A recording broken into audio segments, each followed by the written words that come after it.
Okay, everybody, welcome to another episode of Gay Men Going Deeper, a podcast about personal development, sexuality, and mental health. I am your host today, Callan Brecken, and I am so excited to be introducing you to Jessie Havea, better known as Brita Filter from RuPaul's Drag Race Season 12. You may recognize Brita Filter from her Broad City Fusions shade Queens of New York, or, of course, most recently, season 12 of RuPaul's Drag Race, where she was the first Polynesian queen to compete for the crown. Brita made headlines at the 2020 Women's March and is a fierce advocate in New York. She's one of the Drag Out the Voters national co-chairs, and she uses her platform to help the organization educate, register, and turn out voters with the art and activism of drag. Yes, queen. Welcome to the show. How you doing, Jessie? I'm great. Thank you for having me. I'm so excited to be here. Yes. So we're just going to kiki over the next hour and we're just going to talk about all the things. So diving into things, I'm really curious because this is a personal development podcast, mostly first and foremost. So I'm really curious, and I hope that everybody listening out there is also curious about what was it like the experience being on a show like RuPaul's Drag Race and a reality show of going through that experience and then experiencing the after effects and the aftermath in regards to like social media and the fandom.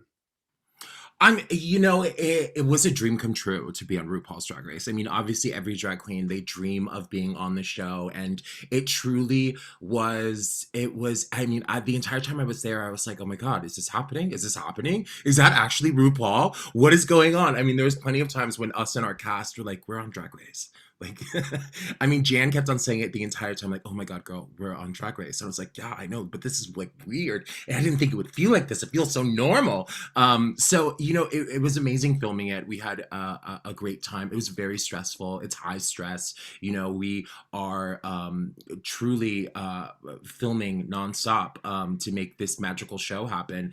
And by the time you're done with it, you are absolutely exhausted. I've never been so tired in my entire life. And going into Drag Race, I worked 42 days straight in drag because it was World Pride. So I knew, because I knew I had an inkling that I was going to be on Drag Race. So honey, she worked hard. I was like, I need to save up this money because it's an expensive. People don't realize how expensive it is to get on the show. I spent more on Drag Race than I did on college. Like that's how expensive Drag Race is. And baby, she went to a university for 6 years, not 4. Girl, I'm gooped right now. Girl, it is expensive. People start judging these costumes like, girl, do you know how much this motherfucking thing costs, sis? Yeah, it's a lot of stress. It's a lot of stress. You only have a few weeks to prepare for the entire thing. And then you go off, and then by the time you're done with it, you're like, did that really just happen? And immediately when I got off of Drag Race, I had to get therapy. um, That's great you said that because that's one of my questions later on. Girl, I had to get therapy immediately. I was like, what the fuck just happened? It was an intense experience. I mean, and a lot of reasons. I think while I was on the show, I just, I questioned a lot of things. I questioned who I was, and I think it's how I came off too. Is that it seemed like I was like kind of really arrogant and whatnot, but truly, while I was there, I was like, oh my God, don't worry, Britta. You're the queen of the New York. New York loves you. They love you. They love you. They love you. Which is probably why I said New York so many times. I was like, it's fine. It's fine. It's kind of me like pumping myself up the entire time on the show. And the things that happened while I was there, it was hard. It was hard. I went through a lot of challenges, and I questioned my drag when I got back and who I was, and like, did I make people proud, or what is this going to be? Because you film all day long for like literally it's an 18-hour, every day is an 18-hour day. And so anything could happen. And I was just worried, and I think I was worried because I didn't, obviously I knew that there was a fight moment and whatnot, but I was kind of like, I feel like I just wanted to make sure that I didn't lose myself in it.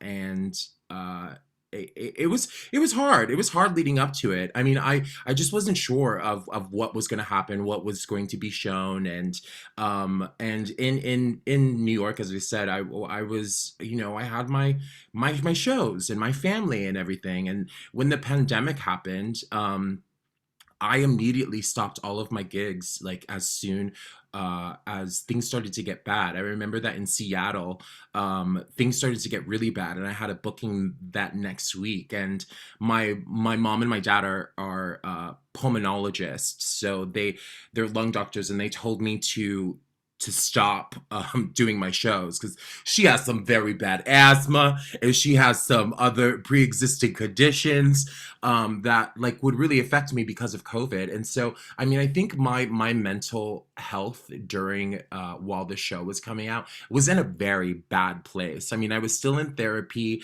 And therapy was kind of preparing me to get ready for this to come out and what the world was going to see and whatnot. But I wasn't prepared for a pandemic mentally. No one was, Yeah, none honestly. of us Yeah, were. nobody was. Nobody was. But also, I wasn't prepared for a pandemic while I was on Drag Race. Like, it was episode three. Episode three, I went to my parents' house in Maine, and I watched the rest of Drag Race from my parents. I never thought that I would watch Drag Race my season with my parents. Like I thought I would Right. be with my friends, with my you know like-minded queer individuals, and it kind of became it was very lonely because the only thing I had to communicate with the people that I loved and the people that I shared experiences with were on social media. Like all my friends, like I text the close ones, but I really how I got along was chatting with everyone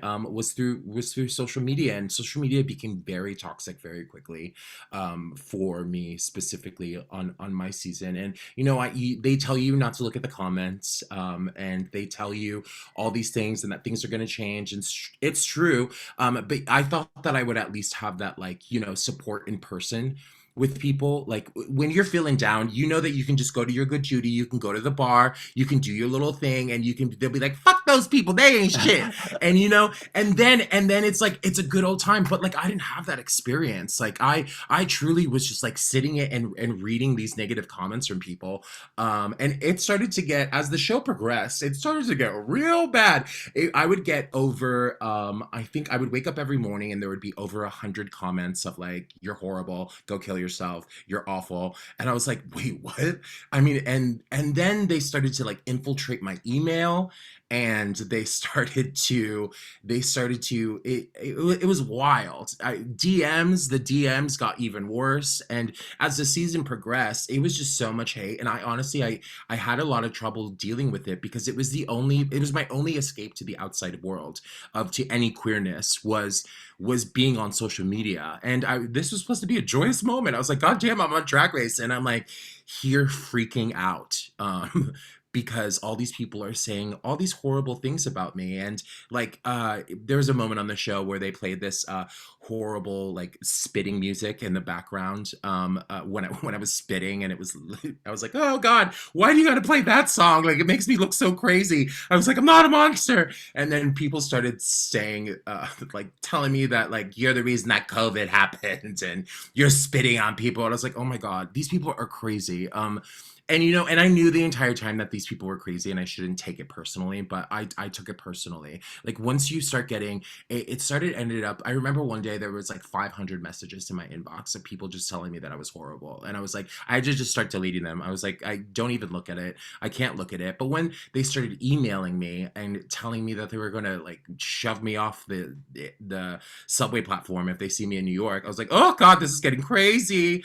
Um, it's as much as I loved that I was on Drag Race, I hated that part of it. I hated it. It made me feel so horrible, and it got so bad that like I knew when Drag Race was being played in a different language, in a different country, because I would get hate in a different language on social media. I was like, oh, it's in Turkey now. Um, There's no seni it was, semiyordum from them, which is I love you guys girl. Turkish. Yes, there was none of that, and I went through. Being a person who has pre-existing conditions because of the pandemic, and because I had the parents that I had, I was like, I'm not performing. I'm not performing. I would hate for me on this platform to get other people sick. Like when you're on Drag Race, hopefully will have large crowds come to your shows, and I would hate to get people sick. So still, I have still yet to this day perform live since my season started. Yeah, What? it'll be That's it'll be crazy. yeah, I haven't performed live yet, and it's because it's so important to me to just keep people safe. And I'm also a giant activist, as you read in my bio. The big thing that helped me get out of this, I actually I tried to commit suicide this summer. Ooh, and it got bad. It got real bad. I was drinking a lot. I was doing every single drug. I was just trying to find a way to escape until I felt numb because of all of this. There was also a lot going on. Like I have clinical depression to begin with, but then like all of this shit, I was like, girl, I wasn't prepared for this. I mean, the pandemic really affected me. I'm sure that this Drag Race stuff wouldn't have bothered me as much if I was out and about with queer people, but I literally just haven't been with them. I literally haven't. I literally have seen probably 5 gay people, including my ex-boyfriend, since the pandemic started, and it's just been so hard. And I miss it. I can't wait to go back to it because Mama is getting her shot tomorrow, honey. Um, Yes, I'm getting mine the day after. Yeah, yeah. yes. Yeah, so I mean, the election is what really helped me to like get out of this funk that I was in. I took an entire month off of social media after I had to go get help, after my big breakdown slash overdose. And I woke I remember I woke up on my floor in my room covered in vomit after taking every drug, every single pill I had, and drinking a handle of vodka, and it was really bad, and I knew that I had to like change. I had to change. I knew I didn't want to die. I didn't want to die, and I had to fix it. And I removed myself from social media a couple of times, but this time I did it for an entire month, and I literally went to a like a spiritual person, an empath, and I like they read my cards and told me the tea, and then my sister reached out to me, who hasn't reached out to me in a long time, my younger sister, who became an empath. And she was like, they were telling me to contact you. And she read my cards, and she was like, you have to come to Hawaii. You have to come to Hawaii. You have to like remember where you come from, and you need to like get your feet in the earth and be with your damn people. And so I did that. I came to Hawaii immediately, in September, and I've been here ever since, like on this healing journey. I mean, it's an up and a down, honey.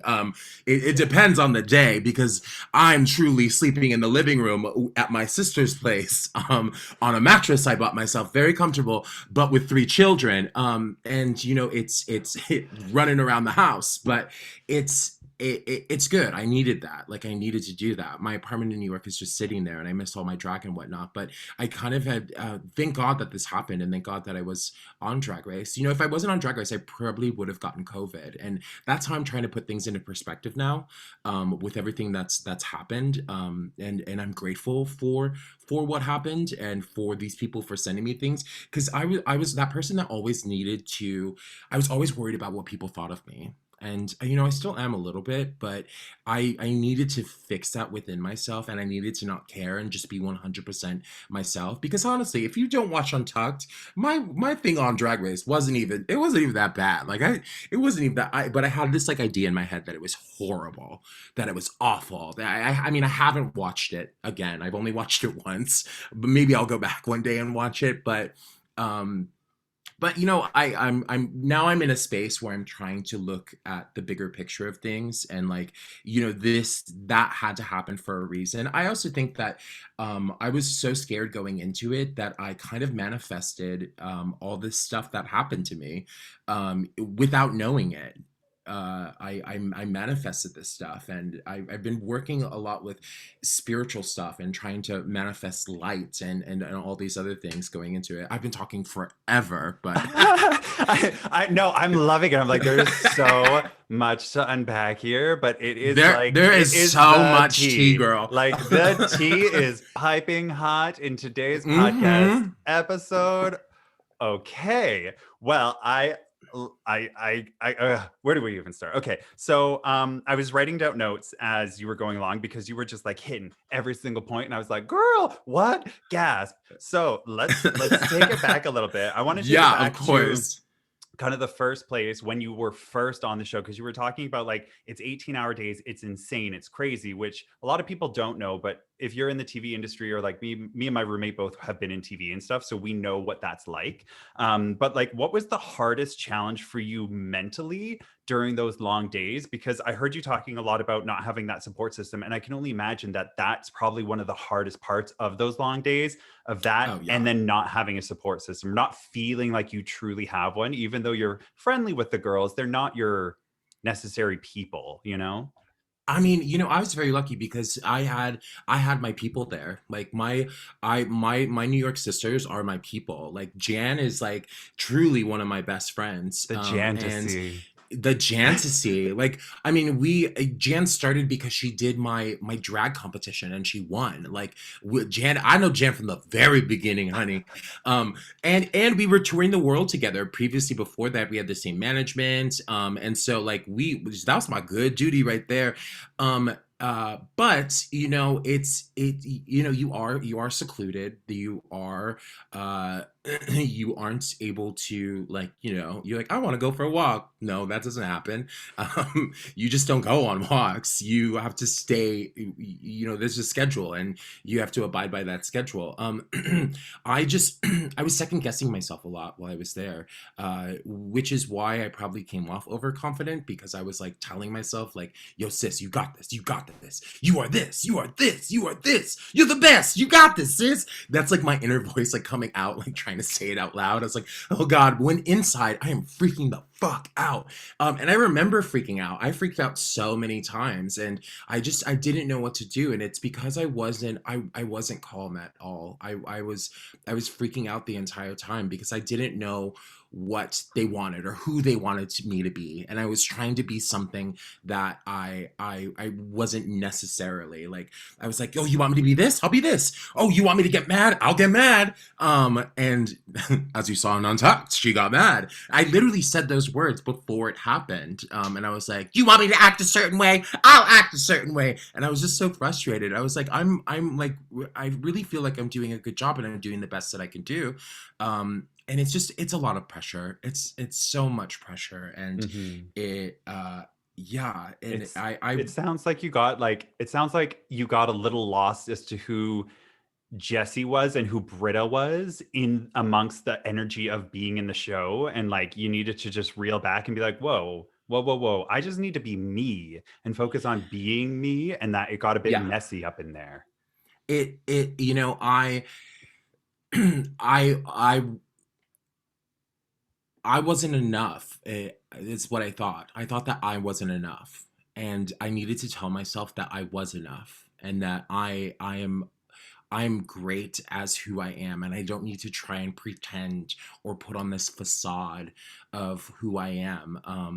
And I know that I've done that in the past, like, in order to fit in. Oh, I've girl, I've I've don't we tried to do all? that. baby. And you know, and I wanted people to like me so bad, and I had this vision that I would be like like an Alyssa Edwards. Everyone loves Alyssa, everyone loves Shangela. I had this idea that I wanted to be that. Instead of letting things happen, I tried to control them, and it didn't work for me in any in my favor at all. I mean, I'm also like a Virgo. I'm very, everything is like, I either one of the podcasts that I was listening to for you guys, the thing that hit home with me is that I am exactly that person that I'm either going to do it 100%, or I'm not going to do it at all, and it's going to be amazing, and it's going to be 100% correct, or I'm not doing it. And it's the reason why I didn't audition for Drag Race until season 12. This is the only time that I auditioned for Drag Race. And I told myself in the very beginning, I was like, I'm going to do it, and I'm going to win it, or else I'm not going to do it. And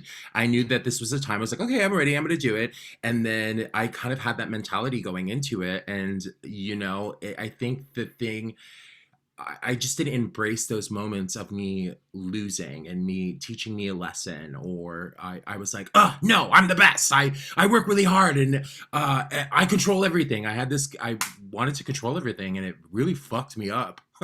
Right? Boy, did I learn a lesson. Right? Because like the universe is going to keep picking you down and pushing things in your face until you take a step back and look at it and go, okay, what do I need to learn here so that I can move forward? Yeah, And on a show, totally. but on a show like Drag Race, and when it's a reality show, you don't have the time to necessarily step back and analyze those things. It's like go, go, go 100% of the time. So you're just like trying to keep up with life. So Yeah. so talking about that and then moving into afterwards, like the experience you had afterwards, because the show records and it doesn't air right away. So you have the space in between where you knew you had to start going to therapy. So let's talk about that and then moving towards like the eventual like show coming out and then having to deal with like social media and the fandom, which there's a lot of beautiful love in the fandom, and I'm one of those people. Like, I love so many queens, I love supporting them, and I love being on that journey with them. But there's also the toxic side of it. But that's in the whole LGBTQ plus community. I find that we have a lot of that two sides of the coin going on. So what was that experience like for you, being like, I need to go to therapy, which great, I support therapy, I go to therapy, I love it, everybody should have a therapist, and then leading you towards that eventual like going on social media and that experience that led you towards trying to take your life? Um, uh, why did I decide to go to therapy? Is that what you're asking? Yeah, Sorry, like there's so what many questions in I there. know, right? So start off with therapy. Why did you decide where you're like, I need therapy after this? You know, I knew from people in the past, queens have told me, they're like, you know, you might, I mean, while I was there, I even, uh, you know, they give you therapy if you want it. And I knew that I needed it just to like, you know, because you can't tell anyone. You're literally sitting on a secret, and you're like, God damn, let me pay someone so I can tell them the tea, yo. Um, and but also like just to go through what happened. I mean, you can talk to the girls who have been through it, but you know, we're all kind of busy. We're trying to like get prepared, and but also I knew I needed therapy. I was freaking out. I wasn't in a good space. I got really depressed. And I knew that I needed to have therapy just to like figure it out. I gained some weight when I got back, and then once I got as everyone does, oh my god, gaining weight, this pandemic, girl. That's a whole nother topic. Whole Um different podcast episode. yeah. Um but you know, I wanted my mental health to be okay. I wanted to make sure that I was okay. And you know, therapy isn't, everyone should be in therapy, honestly. Everyone needs to be in therapy. And I just knew that I needed it. I needed it. I need to like try and figure out how I was going to when this stuff came out, how I was going to deal with it, because it's a pretty big deal to be on. You know, in one minute you're you're a normal person, then the next minute everyone knows who you are. So like I just didn't know how to deal with that, and yeah. So therapy definitely helped and with all of that, and taking me through the steps and how to deal with things as they slowly came out and how I was feeling through it, and then yeah. What was the So next so question? then how did that so then as the episodes started coming out and like people started like the fandom started coming about, people started saying things on social media, how did that help you through that process? And also what was that experience when you get so much hate and negativity from people you don't even know, who don't even know you as a real genuine human being? I mean, the thing that shook me is that, like, even people that I know, like, no, I would like to think that we're like, you know me, and you know that, like, um, that certain things aren't, uh, you know me as a human being. So why would you have this notion of me? It's people that I knew were like, "Oh my god, that's horrible. What she did was awful. How dare she come for someone like that?" And I was like, "But you know me, like, and you know that like these circumstances and the pressure that we're under, and everyone makes mistakes, but actual people that I know like started to just type things online and say certain things, and I was like, what?" That's what like boggled me. I was like, yeah, I thought you were like my sister in drag, and you're like kind of coming for me without coming for me. I mean, everyone has an opinion when you're on Drag Race, and I didn't realize that. Even people that I know, I was like, how could you like say that? If you're not going to say anything nice, don't say anything at all. Which I mean, obviously, I definitely should have taken that advice when I was talking to Aiden. But um, but it was just a lot. Like and it definitely, it's a TV show and it's a character, and that's what I had to remind myself, is that like, people see Brita, they don't see the human being underneath it all, and nor do they care. They're just watching good TV, and someone has to be quote unquote the villain, I guess. um Yeah, somebody but has to get that villain edit and to make the mistakes. And you said like it felt like, or you said that everybody makes mistakes, which is true. Everybody does. We're all human beings. But it feels like there's part of like this cancel culture where it's like if you get the villain edit, you can't make any mistakes. And when you do make those mistakes, it's like you're automatically canceled. Like people don't even want to give you the time of day and respect the fact like you're a human being on a journey on this planet, just like everybody else. Like everybody shit stinks, okay? Like none of yeah. us are perfect. So Yeah, how I was like, girl, I'm sure but also within the given circumstances, I was like, girl, if you were in a challenge on a reality competition, in any competition, and someone took a nap, girl, you would come for them too.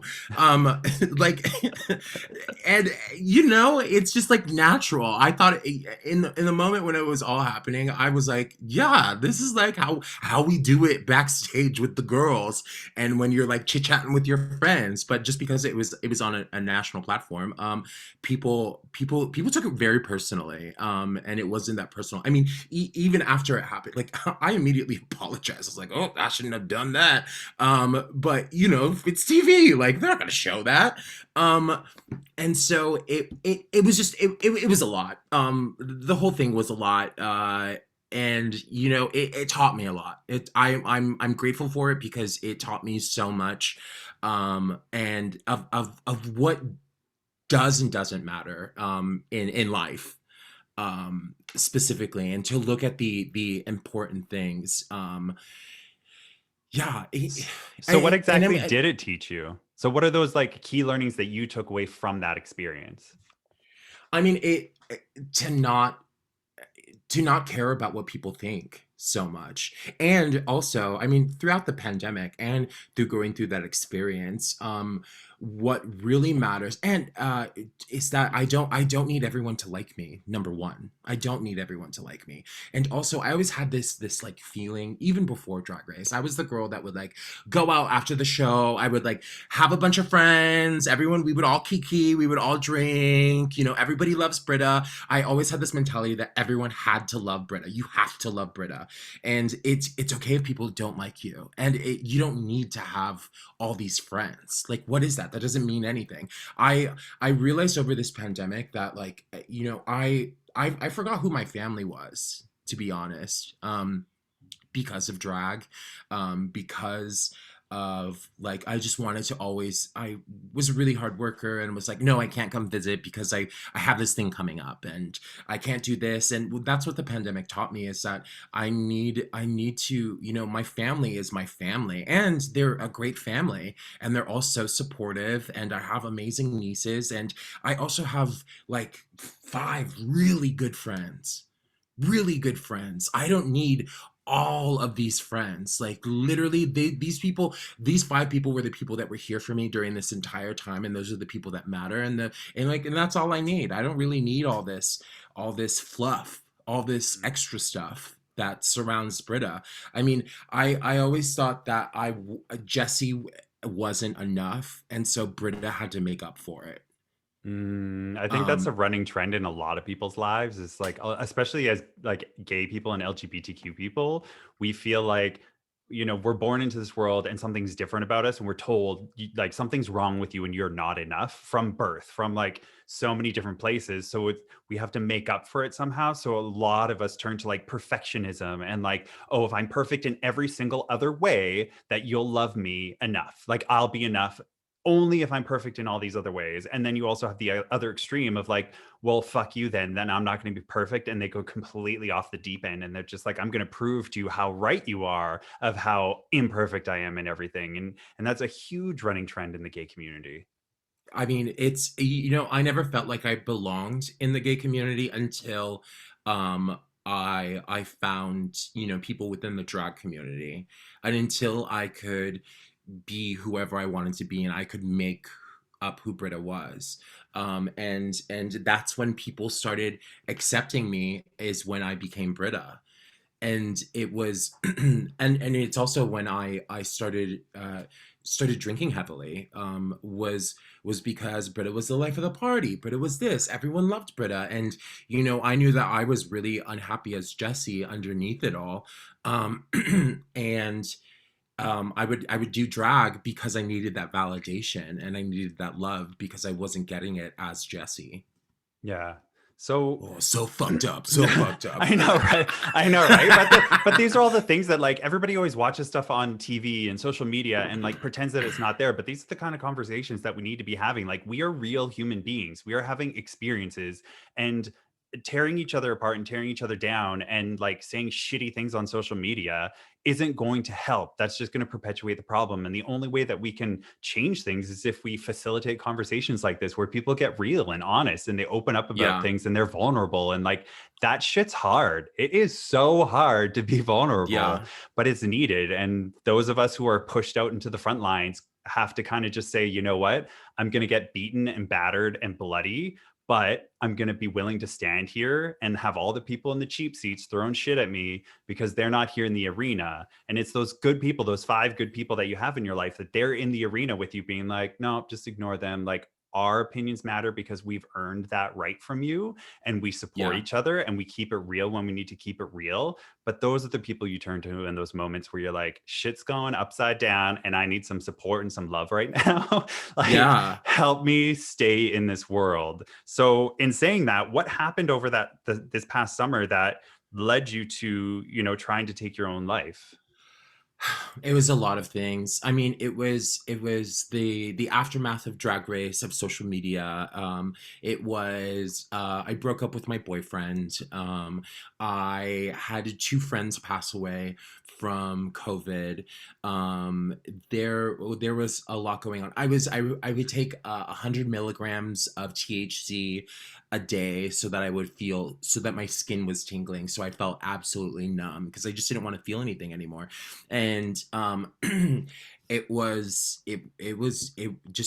got really bad. I was so sad on the inside, and I was like, and I was just cooped up in my apartment, and cases started rising again in the city, and I didn't know what to do, and I was empty. So I didn't want to feel anything. I was feeling so much, and that I didn't want to feel anything at all. So I went for it, and I was like, I don't even people just keep on saying this shit to me. Stuff keep people, I went offline for a bit. I tried not to check my DMs. I turned off the comments on everything, and people started emailing me, and that's when it just was like, fuck, man, like really, you were finding every possible way to really get under my skin, and it just it got to me, and I cracked. Um, yeah, and it was just it was really intense, and I had one friend who was there, and I went to go stay with him for 3 weeks because I in upstate New York, because I couldn't deal with it anymore. I needed to be away, and I needed to remember. I mean, it took an entire week for me to come down. I was taking so many opioids, like it was bad. Jeez Louise. So Yeah. going through that experience and then going to your friends, what started bringing you out of that? Like, what helped you come out of that energy? And it's like you said at the beginning, it's a journey and it's a process. Like, nothing's going to get fixed overnight. But what has been the biggest things that have helped you through that process after that experience and moving forward? Um, everything that happened, it was because I didn't love myself. And I'm still working on it, because it's I got really down a couple weeks ago, and it's a fucking journey. I'm still trying to figure it out. And it's because I sorry, what was your question again? God damn it. I lost track. I was like, what am I thinking about? um, coming out of that super low low, like hitting that rock bottom, and then that journey Yeah. of like how you got out of there, and then like now you're in Hawaii and you've been there for 8 months, but like how did that journey come about of like, okay, I need to get my shit together, like I need to get back to Jesse, I need to love myself again? Like, how did that journey start and how has that progressed?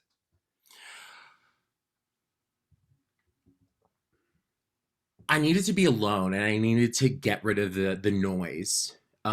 Because what happened was is that I started to believe what other people were telling me. That's how it all started.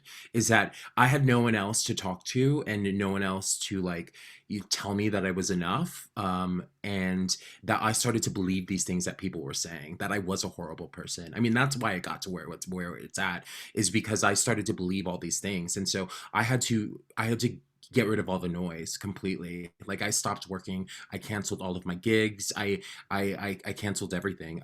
I just had to be alone and with myself, and to listen to what I was saying. And I read a lot. Girl, Brene Brown was there with me Yes. with her I books, got her book like right honey. over here.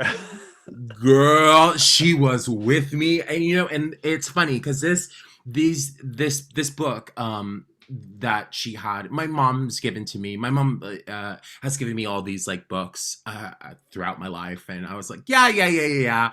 I'm sure I'll read it sometime. But these books that she has given to me about my spirit and who I am as a person, and these Brene Brown books, I finally picked them up when I wasn't, on my phone and on social media, and I read them, and those what really helped me. I was like, I didn't read this book in the past, but right now this book is the most important thing in my life. And I read it over and over and over again to try and talk myself out of what these other people were trying to tell me who I was. And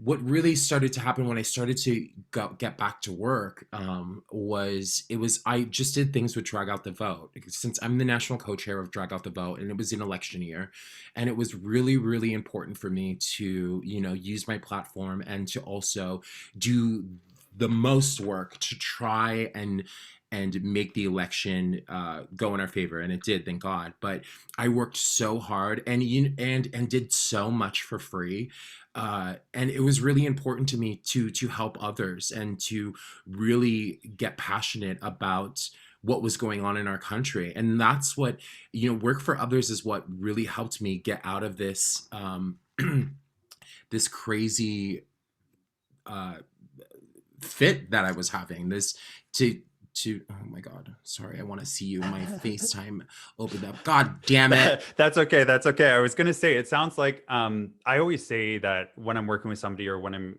working with people, that the fastest way to get out of your own way and to get out of your own shit is to help other people and to focus on helping other Yeah. people, because it helps you shift your priorities of like me to we and like to being part of the collective. And it reminds you that you are part of a collective. It reminds you that you can create those support systems and create that community and have that. And I find a lot of the times when I'm working with somebody who's going through those struggles, it's because they're very isolated. Either they've self-isolated or they've been isolated and they don't have that way to reach out. And it's like it's like going to the gym for the first time. That shit's scary. Like I didn't know how to go to the gym, and I still don't. But like I didn't know how to go to the gym. I don't know how to lift weights, and all those things can be very overwhelming. And it's the same thing with somebody who is feeling isolated or isn't feeling like they can be part of the community. It's because they don't know how anymore. They've not been taught. They don't know how to make it happen, and so they just need somebody to help guide them through that. And did you have Yeah. anybody who helped kind of get you back into that mentality, to get you back into that zone of like, okay, let's help other people? I mean, it was just kind of it just happened. I mean, I honestly think it was God, and she was telling me, and she was like, "Girl, it's time to get back to work. You have a duty to do." And so, I mean, being the national co-chair, like I had to do this. Like the election was going to happen, whether I was depressed or not depressed, and I knew that it was so important. And it was. I there were people online that like truly reached out. Like online can be the devil, but also there were some real saviors on there who reached out and like really wanted to make sure that I was okay, and would send me private messages that I had my assistant running my social media, but would make sure and send me these good things to know that there were actually good people out there, because I truly had given up. I didn't run my social media for a while just because I needed to stay away from it. But it was it was drag out the vote, and everyone that works there, my now manager, Jackie Huba, who really helped me and was there for me and talked with me through this. And she's also the founder of Drag Out the Vote, and she was there with me through it all. And I'm so grateful for honestly for the damn election, because it just helped me reach so many queer people. And it made a huge difference. And and I started working a lot more because I was so involved in the election. And and I knew what the fuck I was talking about, and it felt good, that I was making a difference. And it helped so much, and it got me out of my head. And it made me feel good. Like I knew that I had a mission, and I was going to accomplish it, and that people were going to listen, whether or not you liked me on the show. That didn't matter to me. But like I now have this platform, and I am saying something so important, and nobody else is saying this. And this is affecting all of us within our community. So So that's one of the biggest things that help you kind of pull through that, like get your head out of your ass, get your shit together, and you're like, you know what? I need to focus on this. And that helped you get pulled out of that spiral you were yeah. in. Yeah, it helped. I mean, also coming to Hawaii, because I came here in September, and it really just being with my family and remembering where I come from. I mean, I have a giant connection to this island. Like my ancestors are here. And I also, as a as a person, as Jesse, I'm half Tongan, half Polynesian. So my dad is from the Kingdom of Tonga, in by Tahiti, Fiji, and Samoa. And I was raised Mormon, so I would always shove that side of me and who I was away, because at a very young age my dad told me that if I didn't go to church, then I couldn't see him anymore after my parents got divorced. So I wanted nothing to do with that side of my family. And because of Drag Race, and because of the giving Polynesians, specifically Tongans, a platform, I've never seen a gay Polynesian Tongan man on TV unless it was The Rock. But like he was a flamboyant, honey. I needed that person, and I was that person to so many people. That also helps pull me out of this. And I know I needed to come here to connect with that side of my family and to, strengthen that relationship with my dad and my sisters, and just be one with the land. I mean, this place is very healing, and to, like, go, there's nothing like swimming in a fucking ocean while it's raining. And it's like I was like cleansing myself, and made sure I did these spiritual routines to get out of these funks. And so that's why I've been here so long. Well, and I was like, "Hey, Miss Rona, I'm safe on this island. New York City is a cesspool and everyone is getting sick." I was like, I'm just gonna stay here until it is good to go, because you can't get into this place without having a COVID test or quarantining for 2 weeks. So I'm like, I'm just gonna sit on this cute little island, go do my little thing, which has been good. But I've also found my own struggles with being here. Yeah, and I'm still working through it. I've definitely found other vices from not drinking and doing drugs, and it became food, and I'm trying to work through that now, and it's a lot. And I think going back to a routine back in New York will really help me, and finally sleeping on my own goddamn bed. But like, this was much needed. I kind of had to like strip down everything and get rid of all the fluff, to really make sure that I was good. And let's be honest, like, she is still going through it. I've gained so much weight because of this pandemic, and and because of Drag Race, baby. I weighed myself today. I have officially gained, oof, this is the first time I'm saying this out loud. I've gained 100 pounds since I did the promo for Drag Race. 100 pounds. Yes, baby. She's a big girl. Latrice, watch out, honey. I'm coming for your gig, mama.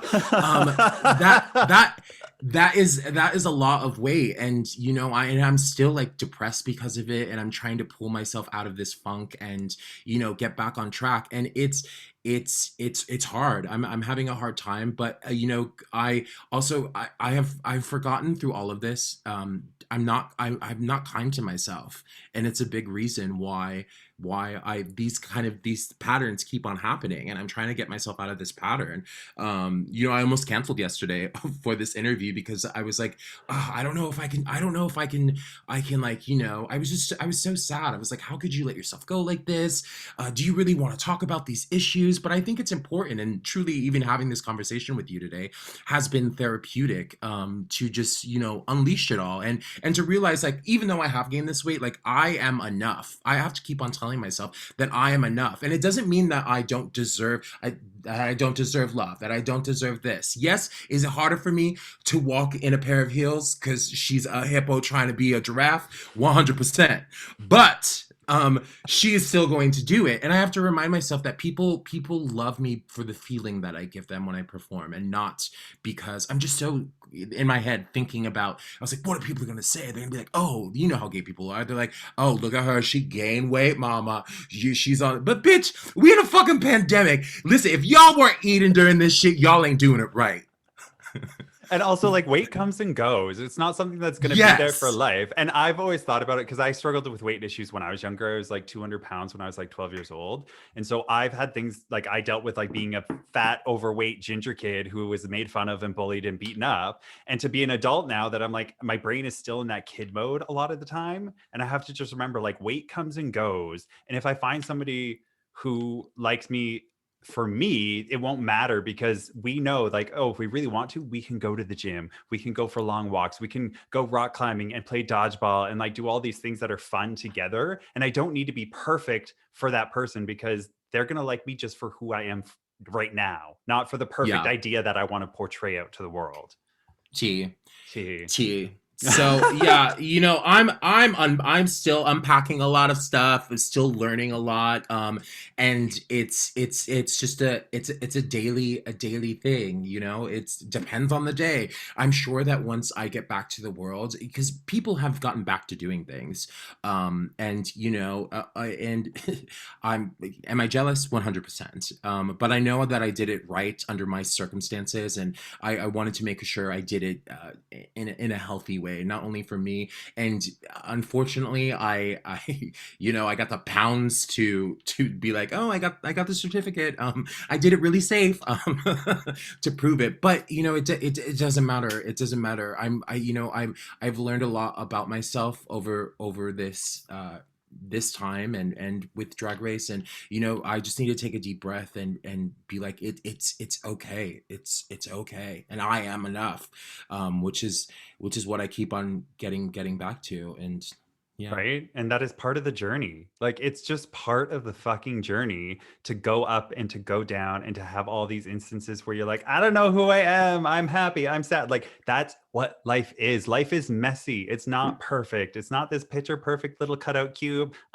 Shit gets wild. People get messy. Like, but that's the thing, Right. is learning how to love people through that mess and loving yourself through that mess and just giving yourself permission to fuck up, and that it's okay, and that the people who love you, that those 5 people who are important to you, those are the ones that you go to when you need that uplift, when you need to keep it real and like just focus there. True. And and I also think it's like it's other people can learn from my that I've always been very out front with what I've been going through. Like on social media, I'm always saying what, like, if I'm having a bad day, I say it. Or if this all this mental stuff that happened with me, I'm very vulnerable online because I think so many people can learn from it. And I know that I'm not the only one. I mean, especially with weight, like, baby, she gonna be the Richard Simmons of drag. Watch out, honey. She can become on workout videos. I'm gonna get healthy. Listen, this ain't the first time I've gained weight, honey. You better work out, and she's gonna come out with little tapes.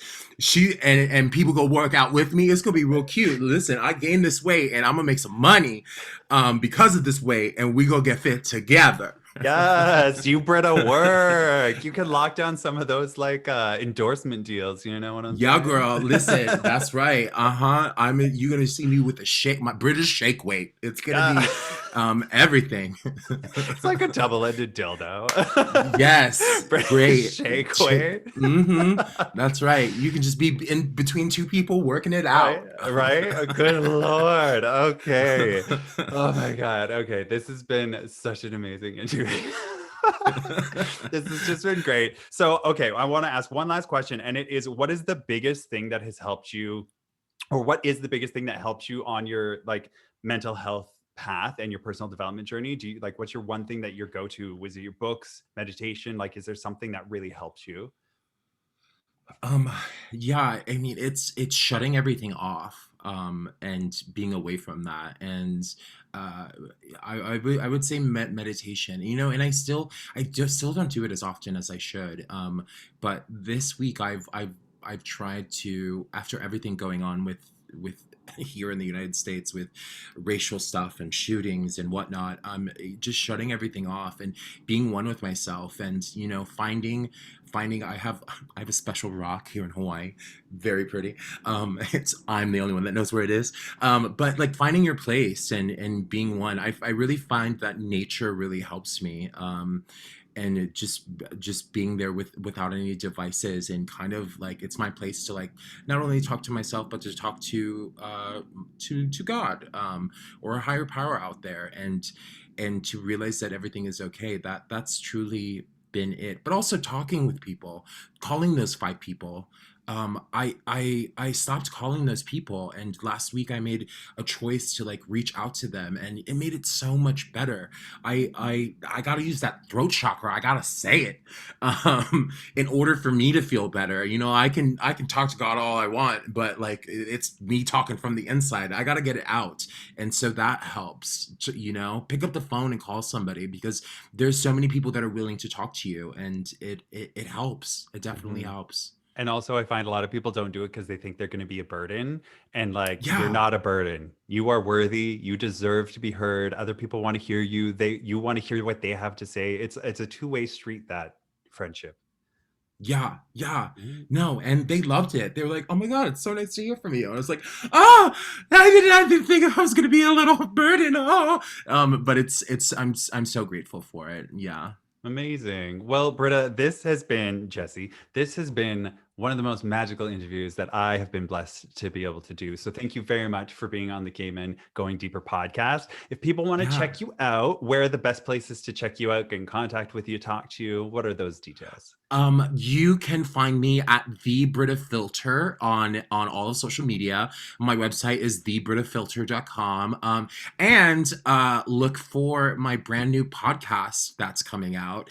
It's called You Brita Vote, and it's with the World of Wonder Podcast Network. And I'm chatting with political figures, activists, and so many different amazing, influential people that are really doing some great things to change this country and to change the things that are going on. So it's really magical, and it comes out this summer. You Brita Vote. Amazing. You Brita Yep. vote. Well, fantastic. I'm so grateful that we could have you on to share that. And good luck with the podcast. I know what it's like, one sister to another Yeah. sister.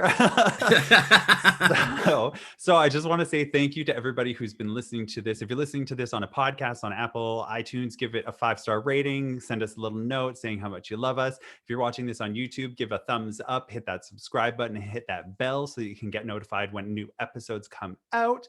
And all the information is going to be either below the video or in the show notes. You can check out all those links to support Brita and send all the love. So thank you again, Jesse, so much for being on today's show. Hope you have the best day ever. Peace, love, rainbows. Thank you. Bye.